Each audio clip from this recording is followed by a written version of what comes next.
Hello everyone, we are back in the M2. I have now done 1,227 miles. The car's just come back from its sort of 1,200 mile service. It did it a little bit earlier, about 1,100, something like that.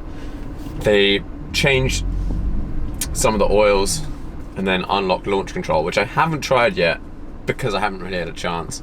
I don't think I'll ever use it as a thing, but if you've got it, you might as well try it out.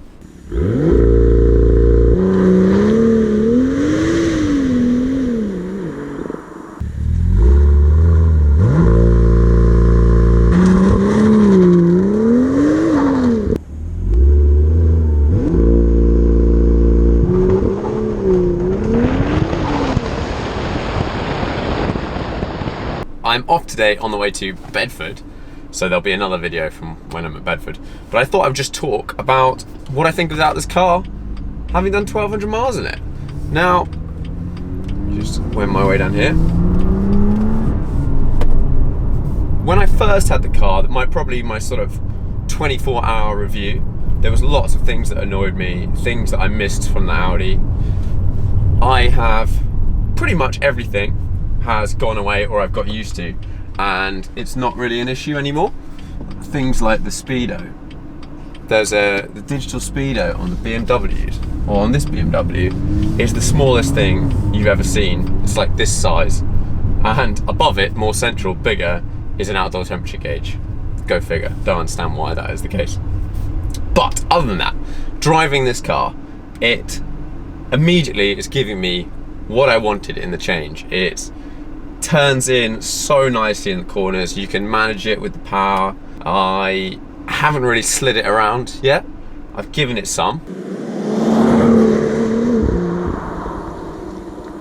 But the main reason I was going to Bedford today is to explore the car on, around, over the limit, in all the different handling modes, to try and get an idea of how the systems work and how the car feels over the limit.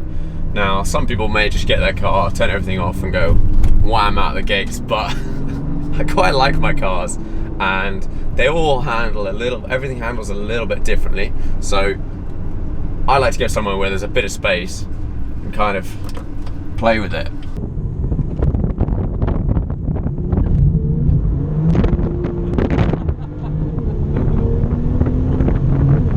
Noise? I think I need an exhaust. I want to get a level on this exhaust as a sort of starting point to see where I'm at. I don't want to have problems going to a track day and not being able to get on. And I don't see this as a track day car as such, but I'd like to be able to just go occasionally and take it around the track for a bit of a hoon.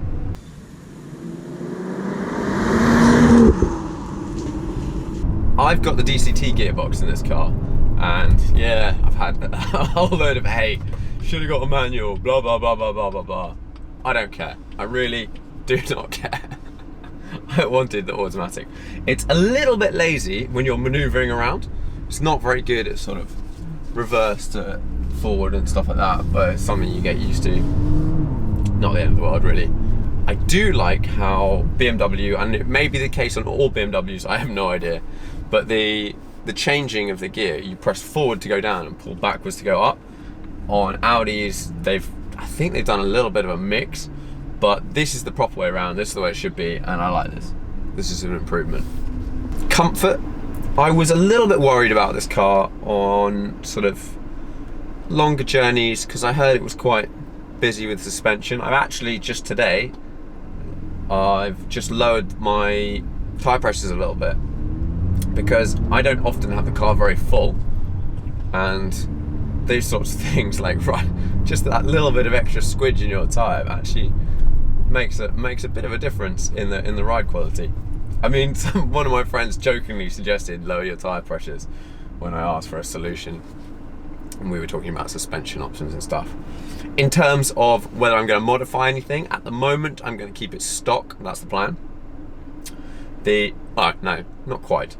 I will probably change the front grills and the little side to gloss black. I just think that'll look quite cool.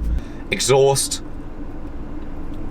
I want to find out how loud this is or not loud this is, and I'd quite like to, I'll probably do a meetup with some other M2 owners maybe, who've got the different stuff on their cars, and try and find out what the deal is, see if anyone's been to the tracks with theirs, what they got rated at, and all that sort of thing. I want to be able to go somewhere. I want to be able to go to Bedford specifically, and get on without much of an issue. I don't want to be happy to run in quiet mode or that kind of stuff. I'm just not that fussed.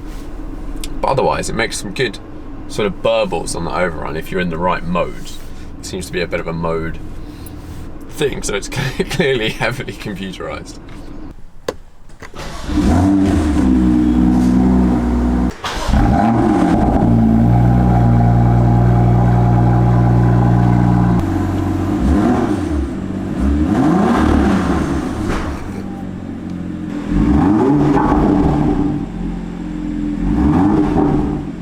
Lowering the car, I've had quite a few people be like, oh come on, lower it, lower it, lower it.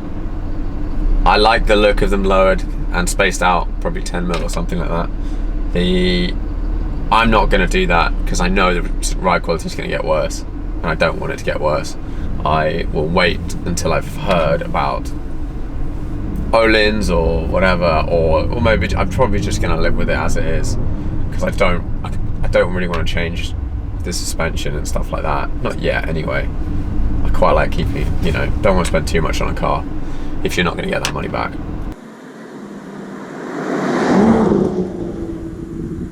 What other little things? The seating position in the car. Seating position in this car is really good. I put it all the way down, and I've actually moved it a little bit up, because whilst I like being low, I actually quite like being able to see down towards the front of the car a little bit. I think that's sort of changed with driving a lot of cars with bucket seats.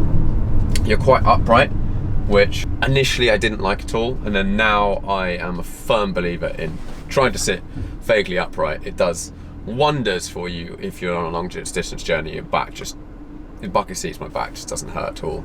I can drive for a really long time in the RS, no problem.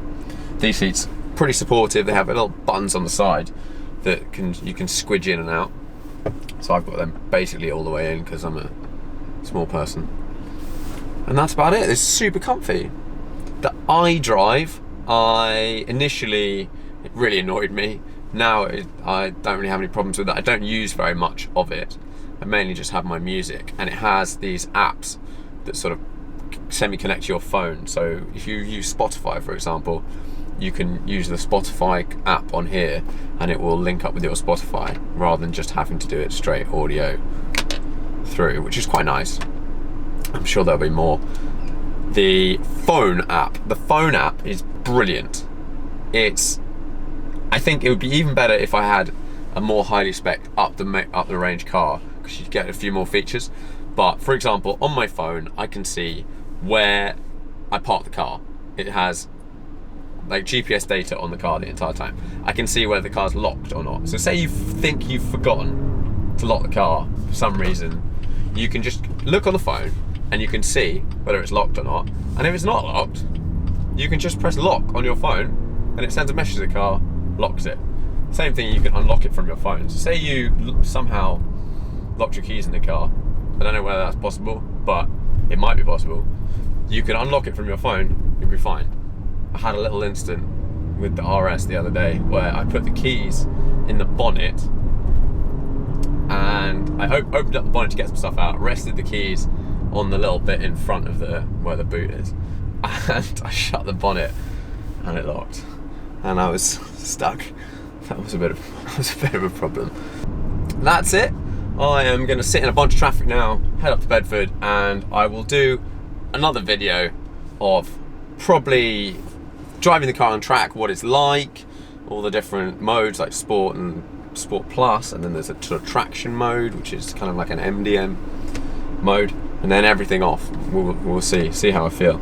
I think we'll end up with it all off and see what happens, and hopefully I don't end up in a ditch or anything. Touch wood. But it'll be alright. See you in the next video.